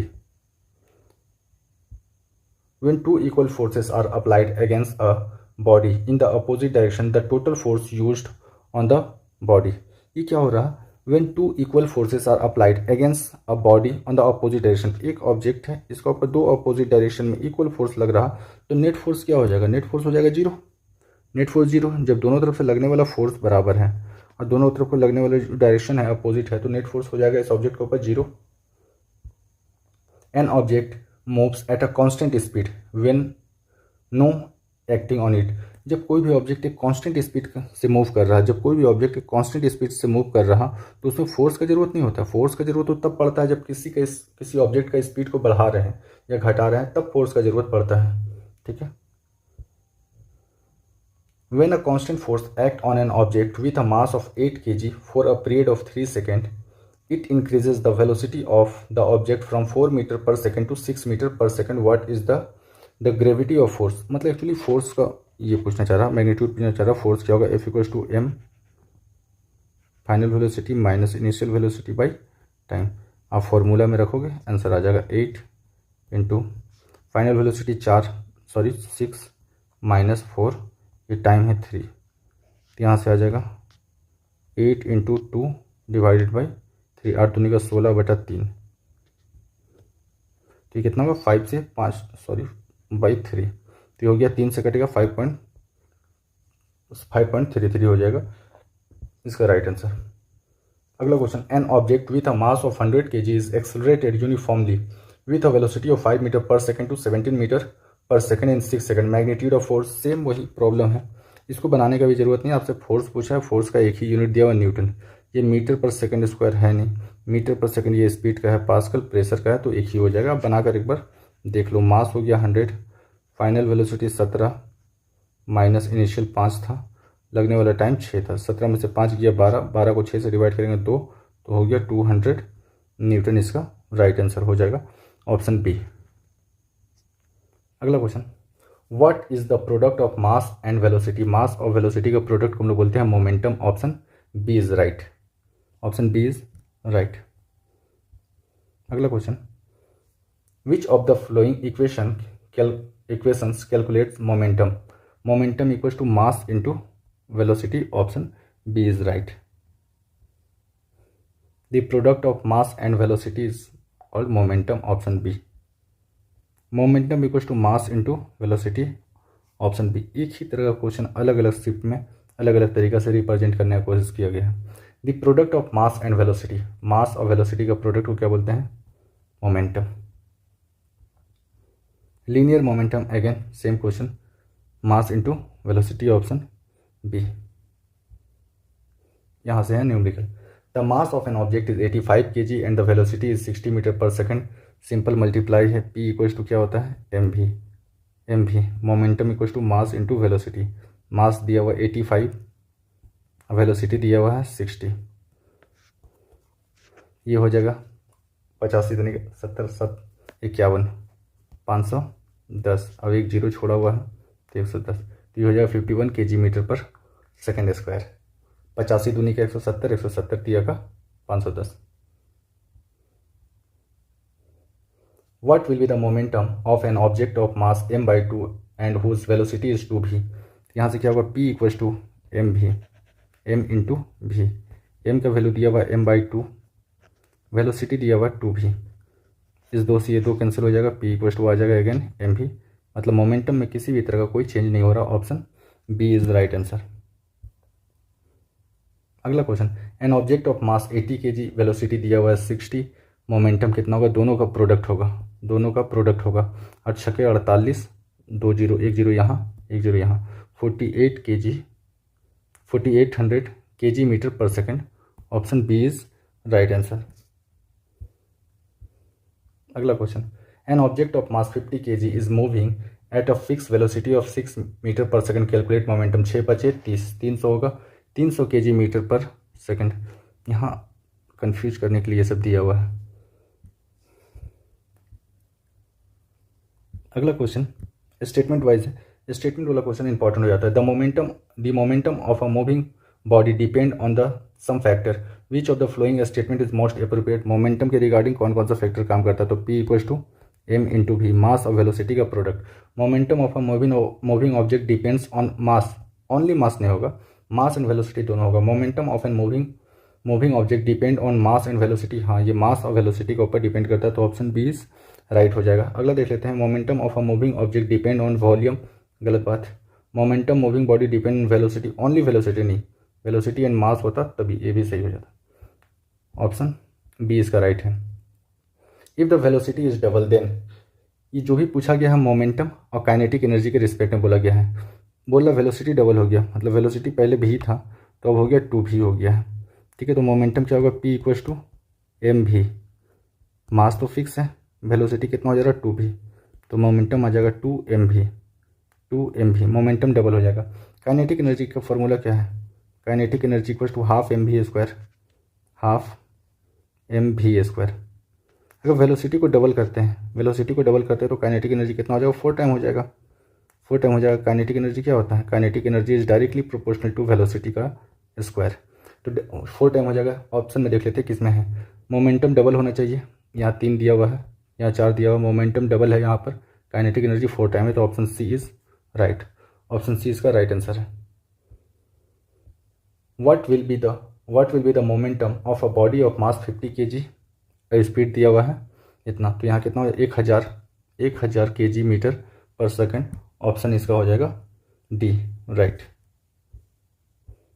If the speed of a moving object is double, अगर स्पीड डबल हो जाता है, पोटेंशियल एनर्जी का स्पीड के साथ कोई रिलेशन नहीं है, पोटेंशियल एनर्जी इक्वल टू होता है mgh, तो कोई रिलेशन नहीं, ये गलत हो गया। एक्सेलरेशन इज डबल, स्पीड अगर मूविंग ऑब्जेक्ट का अगर स्पीड डबल हो जा रहा है, एक्सेलरेशन डबल से क्या है, गलत बात। मोमेंटम इज डबल, हाँ ये क्या होता है m इंटू भी, अगर भी को डबल कर रहे हैं तो मोमेंटम भी क्या हो जाएगा, डबल हो जाएगा। काइनेटिक एनर्जी डबल होगा नहीं, ये 4 टाइम हो जाता है, 4 टाइम्स, तो ऑप्शन सी इसका राइट आंसर है। इन अ कोलिजन ऑलवेज सेविंग, जब भी टकराव होता है, किसी भी दो ऑब्जेक्ट के बीच में टकराव होता है तो मोमेंटम हमेशा क्या होता है, कंजर्व होता है। आपसे ये पूछा जाएगा कि एक बम है, ठीक है, एक एक्सप्लोजिव है, जब वो फूट रहा है तो उसके अंदर क्या कंजर्व है, मोमेंटम कंजर्व है। मोमेंटम हमेशा कंजर्व रहेगा, उसके अलावा सारा का सारा फैक्टर जो है चेंज हो जाता है, सारा का सारा फैक्टर चेंज हो जाता है, तो मोमेंटम कंजर्व रहेगा। The momentum of an object depend on, एक ऑब्जेक्ट का मोमेंटम किसके ऊपर डिपेंड करता है, मास और वेलोसिटी के ऊपर डिपेंड करता है, तो ये हो जाएगा option C, both mass and velocity का प्रोडक्ट होता है momentum, option C is right. Product of momentum expresses mass into velocity, किसमें दिया हुआ, ऑप्शन सी है, मास और वेलोसिटी के प्रोडक्ट को ही हम लोग क्या बोलते हैं, momentum. N object with 200 gram mass will have momentum with the 10 joule kinetic energy, ठीक है। आपको एक फॉर्मूला पढ़ाया था काइनेटिक एनर्जी में, काइनेटिक एनर्जी और मोमेंटम के बीच में जो रिलेशन होता है p²/2m होता है, 2m होता है। काइनेटिक एनर्जी आपको दिया हुआ है कितना, 10 इक्वल्स टू p आपको निकालना है, और यहाँ 2, और यहाँ दिया हुआ 200 ग्राम, मतलब हो गया 0.2 kg हो गया, तो p² आएगा यहाँ से 2 दूनी का 4, 40, अब एक डेसिमल है तो यहाँ तो 4 आ जाएगा, तो p का वैल्यू क्या आएगा, 2 आएगा, तो हो गया 2 kg मीटर पर second, option A is right answer. ये फॉर्मूला को याद रखो, बहुत important, kinetic energy equals to p²/2m। Choose the most appropriate option. Momentum consist of, momentum क्या कंसिस्ट करता है, मोमेंटम का फॉर्मूला क्या है, m इंटू भी, मास इंटू वेलोसिटी, ठीक है। मास क्या है, स्केलर, v क्या है, वेक्टर, जब स्केलर और वेक्टर में मल्टीप्लाई करते हैं तो क्या देता है, वेक्टर। और कोई भी अगर क्वांटिटी वेक्टर क्वांटिटी है तो उसके अंदर क्या होगा, मैग्नीट्यूड भी होगा और डायरेक्शन भी होगा, तो इसका सही आंसर हो जाएगा option C.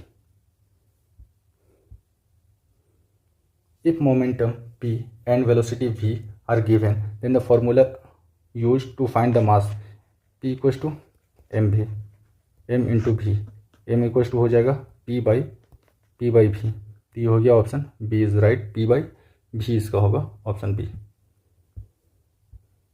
N object of mass 10 kg is moving with a velocity of 2 metre पर सेकेंड, मोमेंटम क्या होगा, मास और वेलोसिटी का प्रोडक्ट, मास और वेलोसिटी का प्रोडक्ट, तो 10 दूनी का 20 kg मीटर पर सेकेंड, 20 kg मीटर पर second, option B. Kinetic energy of a light and the heavy body is same, kinetic energy same है, ठीक है। Moving with which of the following will have greater momentum, kinetic energy जो होता है ये directly proportional होता है किसका, पी स्क्वायर का, मोमेंटम का स्क्वायर का। अब काइनेटिक एनर्जी सेम है तो फॉर्मूला क्या है, kinetic energy equals to p square by 2m, 2 into m. Kinetic energy दोनों का कांस्टेंट है, एक जैसा है, ठीक है। दो का वैल्यू भी कांस्टेंट है, दो का वैल्यू भी कांस्टेंट है, तो किसके ऊपर डिपेंड करेगा, मास के ऊपर। तो यहाँ से हम लोग लिख सकते हैं कि P is directly proportional to under the root m। जिस ऑब्जेक्ट का मास जितना ज़्यादा उसके अंदर क्या होगा, मोमेंटम उतना ज़्यादा। तो जो हैवी बॉडी है, हैवी मास है, उसके अंदर क्या होगा, ज़्यादा मोमेंटम होगा। आप इधर से देख लो, इसको इधर जब शिफ्ट करोगे तो हो जाएगा m, p square equals to m। जब p का वैल्यू निकालेंगे तो अंडर द रूट m आ जाएगा। जिसका मास ज़्यादा उसका मोमेंटम ज़्यादा। अगला topic, principle of conservation of momentum, ठीक है। मोमेंटम कंजर्वेशन का है, इसमें क्वेश्चन को पढ़ते हैं। Body A whose mass is 2 kg and body B whose mass is 3 kg are moving toward each other. एक दूसरे की तरफ दो ऑब्जेक्ट मूव कर रहा है, पहला का वजन है 2, दूसरा का वजन है 3 kg। ईच अदर वेलोसिटी दिया हुआ 4 मीटर पर सेकंड और 2 मीटर पर second respectively. At the time of collision the elastic impact, ये ज़्यादा इंपॉर्टेंट है, इलास्टिक इम्पैक्ट। इलास्टिक इम्पैक्ट का मतलब ये होता है कि जब टकरा रहा तो एनर्जी, किसी भी तरह का एनर्जी में कोई लॉस नहीं हो रहा, ठीक है।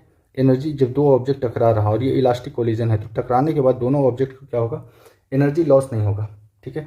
जब भी ऐसा केस आएगा तो बॉडी अपोजिट डायरेक्शन में टकराने के बाद क्या हो जाएगा, अपोजिट डायरेक्शन में चला जाएगा, जिस डायरेक्शन से आया था उसी डायरेक्शन में रिटर्न हो जाएगा। ये तब का केस है जब बॉडी टकरा रहा इन इलास्टिक कंडीशन में। इन इलास्टिक कंडीशन में क्या होता है कि जिसका मास और वेलोसिटी का प्रोडक्ट ज़्यादा होता, वो छोटा वाला जो कम वजन वाला होता, उसको लेकर उसी डायरेक्शन में चला जाता। तो इसका होगा option D is right answer. अगला क्वेश्चन है, ए 40 ग्राम bullet is fired horizontally from a gun of mass 3 kg has a velocity of 180 metre पर second. Find the recoil velocity of gun. जब गन से एक बुलेट को फायर किया जाता है तो गन भी पीछे की तरफ मूव करता है, यही पूछ रहा कितना इसमें गन का वेलोसिटी कितना होगा। तो मान लो m जो है गन का मास है, वेलोसिटी जो है गन पीछे की तरफ जो मूव करेगा उसका वेलोसिटी इतना है। मोमेंटम क्या होता है, कंजर्व रहता है।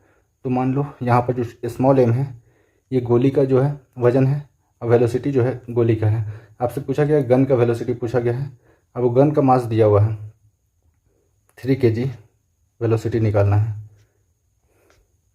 माइनस m कितना दिया हुआ है, बुलेट का मास दिया हुआ है 40 ग्राम, इसको आप kg में कन्वर्ट करोगे 1000 से डिवाइड। वेलोसिटी दिया हुआ है 180 मीटर पर सेकंड। 0 से 0 गया, इस 0 से ये 0 गया, ये 3 से जाएगा 6 बार में, 6 चौके 24 बटा का 10, यहाँ से आएगा 2.4 माइनस का। तो option C is right answer. Rocket work on the principle of linear momentum conservation और न्यूटन के तीसरे नियम पे, तो option A is right. In a system when there is a collision between two non elastic body बोला है, अगर elastic बोलता तो दोनों क्या हो जाता, एनर्जी सेव हो जाता और दोनों अपोजिट डायरेक्शन में मूव कर जाता। इट कंसिस्ट ऑफ, ये क्या कंसिस्ट करता है देखते हैं। पहला, both momentum and kinetic energy change. Momentum conserve रहेगा, काइनेटिक एनर्जी चेंज होगा, ये बात सही है, पर मोमेंटम जो है कंजर्व रहेगा, तो पहला स्टेटमेंट गलत। दी काइनेटिक एनर्जी चेंज, हाँ काइनेटिक एनर्जी चेंज होगा definitely, but the momentum is conserve, हाँ मोमेंटम हमेशा कंजर्व रहेगा। काइनेटिक एनर्जी चेंज हो सकता है और मोमेंटम कंजर्व रहेगा, तो option B is right. A cube of mass 0.5 kg is moved at a speed of 2 meter per second on a smooth surface. It collides with another object of 1 kg and both move together as a single object. What will be the energy lost during the collision? ये question को देखिए, इसको थोड़ा छोटा कर लेते हैं ताकि प्रॉपर जगह मिल जाए, ठीक है। एक पहला को मानते हैं, पहला का मास m है और पहला का वेलोसिटी v है। दूसरा जो ऑब्जेक्ट है उसका मास है स्मॉल m और वेलोसिटी v। पहला ऑब्जेक्ट हमको मास दिया हुआ 0.5 kg और इसका वेलोसिटी भी दिया हुआ है 2 मीटर पर सेकंड, ठीक है। When they collide, if they collide another body of 1 kg, 1 kg का जो एक ऑब्जेक्ट है उससे टकरा रहा है ये, तो मास कितना हो जाएगा 1 और उसका वेलोसिटी निकालते हैं यहाँ से, तो यहाँ से कितना हो जाएगा 0.1, यहाँ पर जो होगा जब ये टकराएगा तो दूसरा बॉडी के साथ मिलकर दोनों का वजन कितना हो जाएगा 0.5 और इसका 1, तो ये हो जाएगा 1.5 kg। 1.5 kg मतलब 3/2 kg। अब इसका वेलोसिटी निकालते हैं कि पूरा का पूरा सिस्टम का वेलोसिटी कितना हो जाएगा। तो यहाँ से देखिए, यहाँ से मल्टीप्लाई करेंगे तो 1 आएगा, 1 जब इसको क्रॉस मल्टीप्लाई करेंगे तो 2/3 आ जाएगा। तो वेलोसिटी कितना हो जाएगा, 2/3 हो जाएगा वेलोसिटी। आपसे पूछा काइनेटिक एनर्जी में कितना चेंज होगा। काइनेटिक एनर्जी, जो हल्का ऑब्जेक्ट होगा उसका काइनेटिक एनर्जी ज़्यादा होगा, और जो हल्का बॉडी होगा और जिसमें स्पीड ज़्यादा होगा उसका काइनेटिक एनर्जी ज़्यादा होगा। दूसरा ऑब्जेक्ट जिसमें मास ज़्यादा और वेलोसिटी कम है तो उसका काइनेटिक एनर्जी कम होगा। तो चेंज इन काइनेटिक एनर्जी निकालते हैं। Change in kinetic energy 12m। पहला ऑब्जेक्ट का मास कितना, 0.5, और इसका जो वेलोसिटी दिया हुआ था 2 दिया हुआ था, तो 2 का स्क्वायर हो जाएगा 4, 2 का हो जाएगा 4, माइनस 1/2। दूसरा ऑब्जेक्ट का मास दिया हुआ 1 और वेलोसिटी अभी हम लोग निकाले हैं 2/3, तो कितना हो जाएगा 4/3। ये माइनस करेंगे, यहाँ से माइनस करने के बाद 1/2 कॉमन आ जाएगा, यहाँ से 5 चौके 20, मतलब यहाँ से आया 2 और यहाँ से आया 4/3, मतलब 1.33। तो यहाँ से आ जाएगा 0.7/2, मतलब 0.67 के करीब आएगा, 0.67 के करीब आएगा। तो ऑप्शन सी इसका राइट आंसर है। अगला question, flying a rocket can be understood by. जब रॉकेट लॉन्च होता है तो ये न्यूटन के तीसरे नियम पे और मोमेंटम कंजर्वेशन के लॉ पे काम करता है। तो ऑप्शन बी इसका राइट आंसर हो जाएगा। According to which of the following principle does a rocket work in space. ये जो है मोमेंटम कंजर्वेशन पे काम करता है। Option A is right. After a shell explodes many pieces fly off in the different direction, what is the conserve in this situation. जब भी एक बम फटता है या कोई भी सेल फट रहा तो उसका पीसेस अलग अलग डायरेक्शन में जाएगा। इस कंडीशन में भी मोमेंटम कंजर्व रहेगा, फोर्स तो कम हो जाएगा। पोटेंशियल एनर्जी जो है ये हाइट के ऊपर डिपेंड करेगा और वर्क तो यहाँ पर होगा, पर ये केमिकल एनर्जी की वजह से हो रहा है। इंटरनल जो एक्सप्लोजन होता है किसी बम के अंदर तो ये केमिकल रिएक्शन की वजह से होता है, तो इससे कोई मतलब नहीं है यहाँ पर। तो मोमेंटम कंजर्व रहेगा। तो ऑप्शन डी इसका राइट आंसर है। A 30 gram bullet is fired horizontally with a velocity of 150 meter per second from 2 kg pistol. What is the expected velocity of pistol? Pistol का मास कितना दिया हुआ है, 2 kg। इसका वेलोसिटी आपको निकालना है, और जो माइनस का साइन है ये बतला रहा कि अपोजिट डायरेक्शन में ये काम कर रहा है। 30 ग्राम का क्या है, बुलेट है, तो 30/1000, और इसका वेलोसिटी दिया हुआ है 150। इसको सॉल्व कीजिए, 0 से 0 चला गया यहाँ से, तो भी का वैल्यू आएगा 15 × 45, 45/20, 2 बार में जाएगा 1/4, 0.25, तो माइनस का 0.25 हो जाएगा। ऑप्शन ए माइनस का 2.25 हो जाएगा मीटर पर सेकेंड।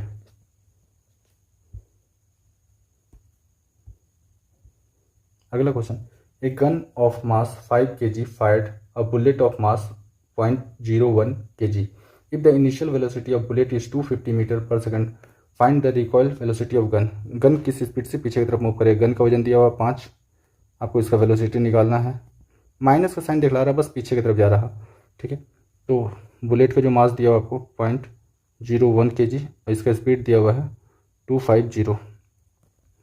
जब यहाँ से मल्टीप्लाई होगा तो यहाँ से आएगा 2.5 डिवाइडेड बाई 5 इधर ले आएंगे तो भी का वैल्यू कितना आएगा, यहाँ से एक बार में 2 बार में 0.5 आएगा, 2 बार में कट गया, 1/2 होता है 0.5 मीटर पर सेकंड। तो इसका ऑप्शन हो जाएगा option A.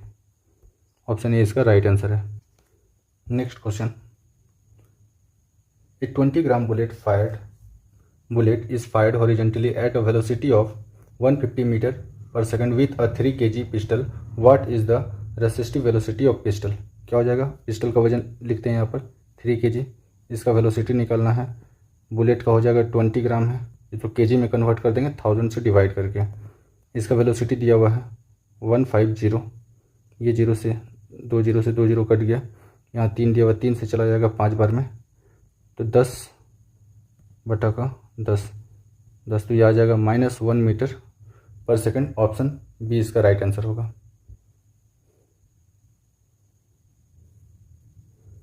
A 200 kg truck traveling at 10 meter per second collide with a car parked at the traffic.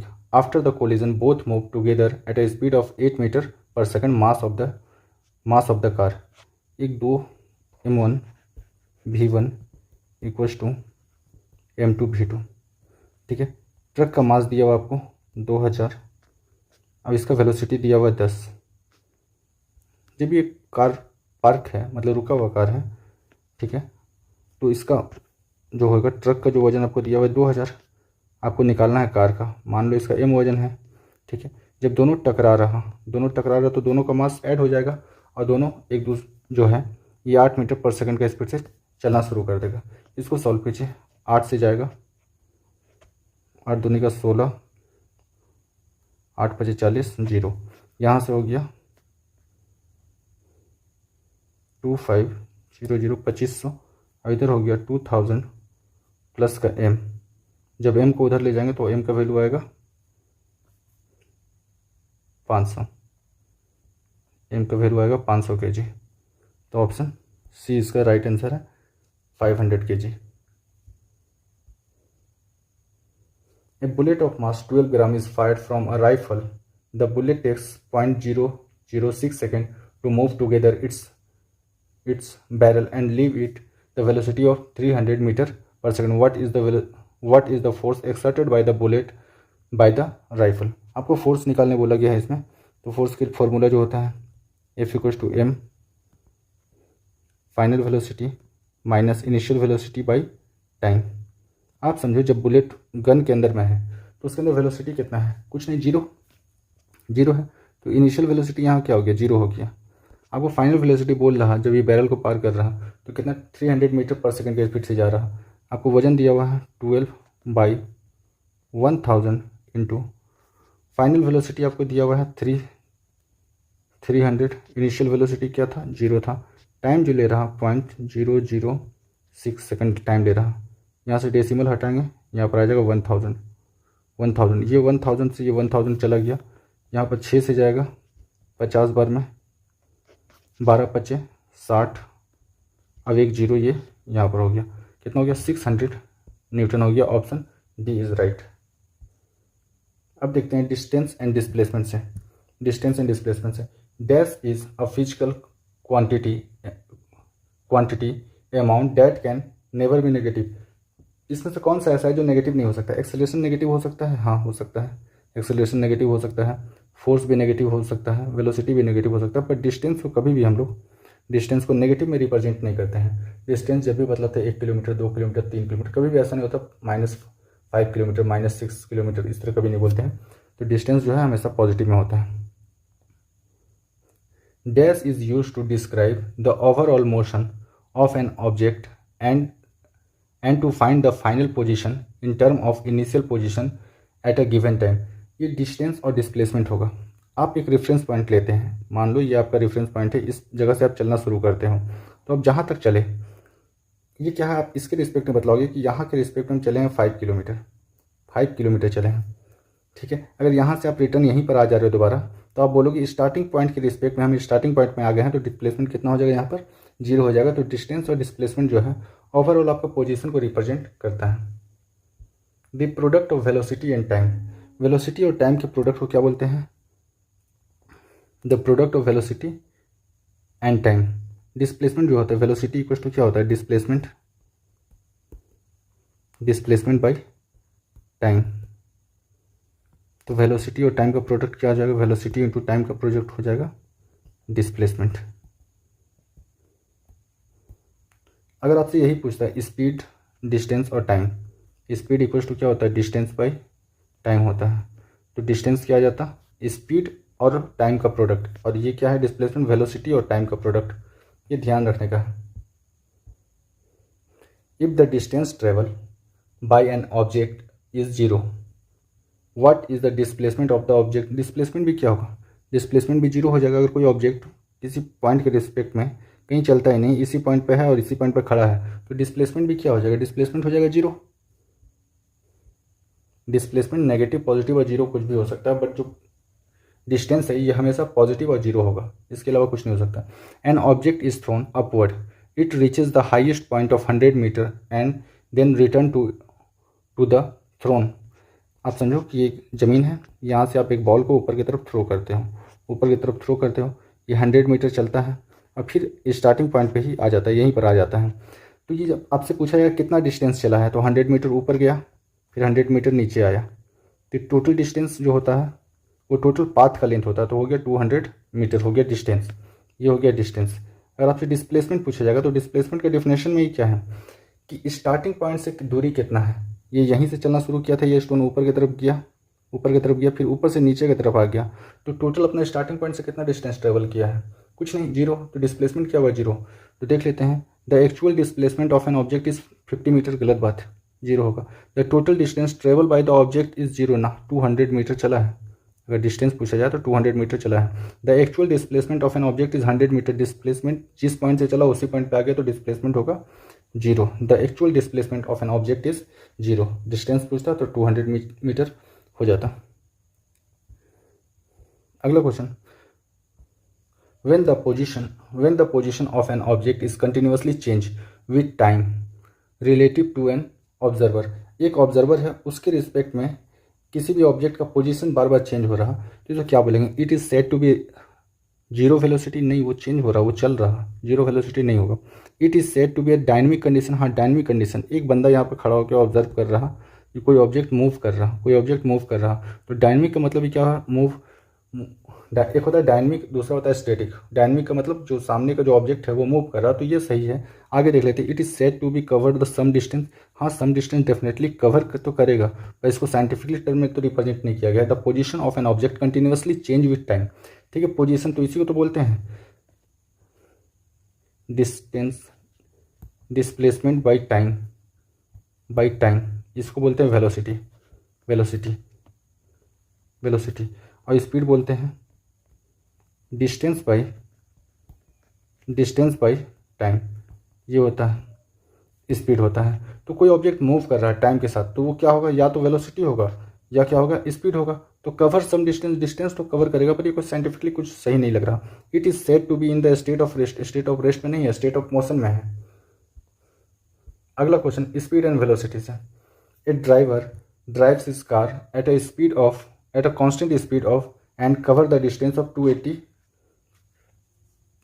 288 metre in 60 second, find the speed, speed equals to distance by time, speed equals to distance by time, distance दिया हुआ 288, चल रहा 60 का speed से, तो ये कितना हो जाएगा, अगर ये 300 रहता तो 5 बार में चला जाता, पर 300 से कम है तो 5 से थोड़ा सा कम आंसर होगा। अगला question, Kiran swims in a 90 metre long pool, she covers 360 metre in 2 turns by the swing from one end to the another end back along in the same position in the straight path, find the average velocity। Average velocity क्या होता है, velocity क्या होता है actually, velocity equals to displacement by time, displacement by time. Kiran जो है जिस point से चलना शुरू करता है finally come back same position पे आ जाता है, मतलब डिस्प्लेसमेंट कितना हो गया, जहाँ से चलना शुरू किया वहीं पर आ गया, तो डिस्प्लेसमेंट बाई टाइम क्या हो जाएगा, 0, तो ये हो जाएगा 0 मीटर पर सेकंड, ये हो जाएगा ऑप्शन ए। वेलोसिटी, एवरेज वेलोसिटी होता है total displacement by time, displacement कितना हुआ, जहाँ से चलना शुरू किया वहीं पर आ गया, तो डिस्प्लेसमेंट 0, तो 0 मल्टीप्लाई और डिवाइड विथ एनीथिंग बिकम 0, तो ऑप्शन ए इज राइट।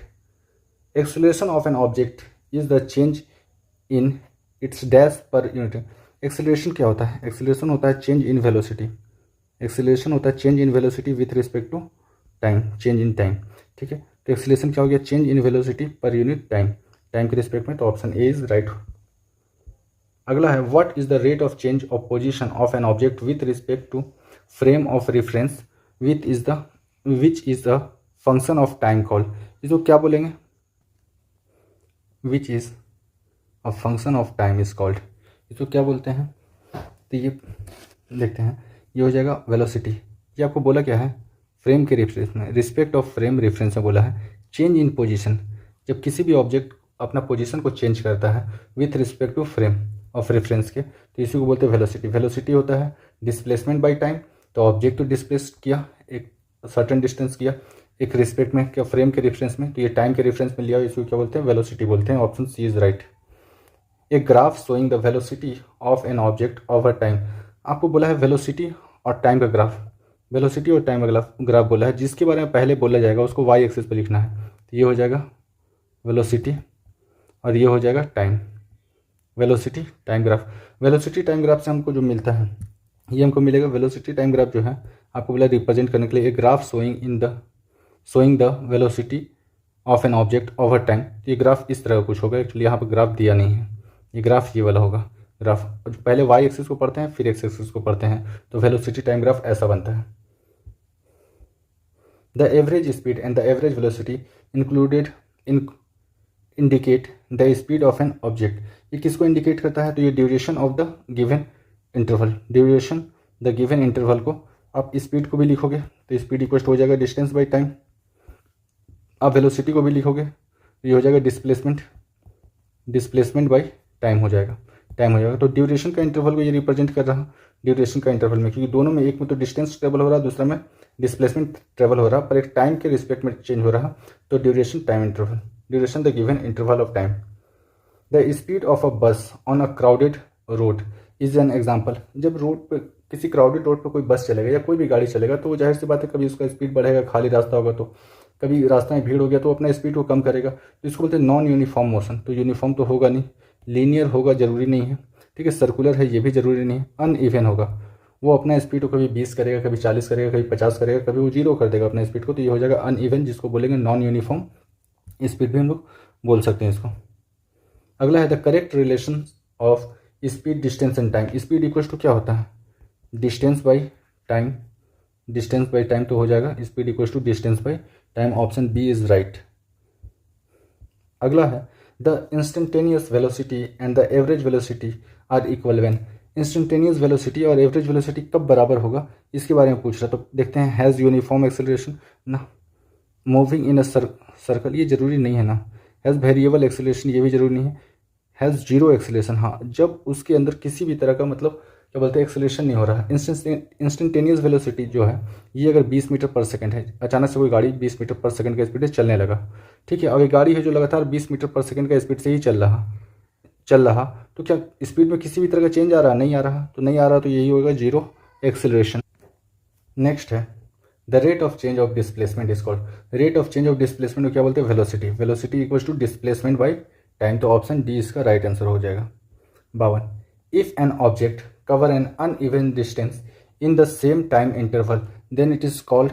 ये क्या हो जाएगा? Uneven speed, non uniform speed को ये अनइवन स्पीड लिखा है। जब यहाँ पर अनइवन डिस्प्लेसमेंट हो रहा है, अगर डिस्टेंस अगर सेम ट्रेवल करता और सेम टाइम इंटरवल में, तो इसको बोलते हैं यूनिफॉर्म मोशन। पर ये क्या है? अनइवन डिस्टेंस ट्रेवल कर रहा है तो नॉन यूनिफॉर्म मोशन बोलेंगे, और इसी को क्या बोलते हैं? अनइवन स्पीड बोलते हैं। अगला question, the motion of an object is specified direction is called. अगर किसी एक स्पेसिफाइड मेंशन किया हुआ डायरेक्शन में कोई ऑब्जेक्ट मूव कर रहा है तो उसको बोलते हैं वेलोसिटी। स्पीड कब होता है? जब ऑब्जेक्ट किसी भी डायरेक्शन में जाए, मतलब कोई एक फिक्स डायरेक्शन नहीं है तो उसको स्पीड बोलते हैं। जब एक फिक्स डायरेक्शन में जाता है तो उसको क्या बोलते हैं? उसको बोलते हैं डिस्प्लेसमेंट, और इसी को rate of change of displacement को क्या बोला जाता है? वेलोसिटी बोला जाता है। अगला, विच of the flowing quantities specifies it's motion with direction. तो ये क्या हो जाएगा? वेलोसिटी। मोशन होगा एक स्पेसिफिक डायरेक्शन में तो इसी को बोलेंगे वेलोसिटी बोलेंगे। The speed of an object moving in a certain direction is known as which term is a specific terminology. इसी को हम लोग बोलते हैं वेलोसिटी। जब एक डायरेक्शन फिक्स हो, जब एक फिक्स डायरेक्शन में जब ऑब्जेक्ट मूव करता है तो इसी को बोलते हैं वेलोसिटी। अगला question, the rate of change in displacement over time. Velocity equals to क्या होता है? डिस्प्लेसमेंट बाई टाइम होता है, तो ऑप्शन सी इसका राइट है। ठीक है, अगर आपको पसंद आता है मेरा वीडियो तो इसे लाइक, शेयर और सब्सक्राइब कीजिए। Thank you for watching.